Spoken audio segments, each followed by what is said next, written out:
Well, disgraced former Labor Minister Eddie Obeid will be home for Christmas after he was granted parole today. The 76-year-old was jailed in 2016 after being found guilty of misconduct in public office. Eddie Obeid is one of the most corrupt figures in Australian politics. His 20-year political career came crashing down in 2016 when he was jailed for lobbying a senior bureaucrat within the New South Wales Maritime Authority over secret dealings his family had at Circular Quay. He was sentenced to a minimum of 5 years jail with a non-parole period of 3 years. But Eddie Obeid will be home for Christmas. The New South Wales State Parole Authority granting him parole today. In a statement, the body says the decision was based on a number of factors, including his age and that he had demonstrated satisfactory performance behind bars. He's eligible to walk free on December 14. Stella Todorovic, Sky News, Sydney.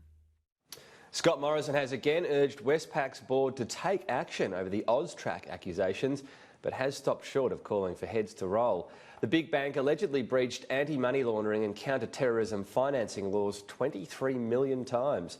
Its board is meeting today to discuss its ongoing response to the scandal. Still no appearance on camera as yet, for example, from Brian Hartzer. Scott Morrison says the bank does need to take action to restore confidence and demonstrate accountability. I would like to see at this board meeting and the many board meetings that will follow a confident plan to address firstly the clear weaknesses they've had in their systems that have allowed this to take place, which they have identified.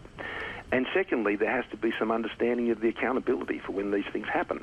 They've got to take the calls that I think reassure people's confidence in the bank systems and that the processes they have and that there is accountability that is at work in these institutions. So That's what I think. You think the confidence in the banking system's undermined? Well, when you have things like this, of course it gets damaged.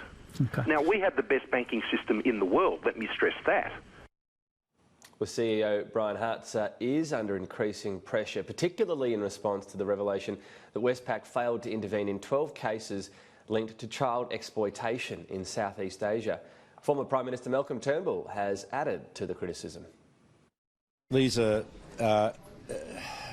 breaches of this kind are of, the highest gravity. So the board of Westpac has obviously got to address them.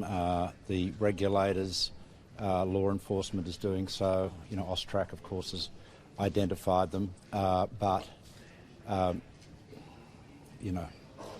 The exploitation of children is one of the worst and sickest crimes there is.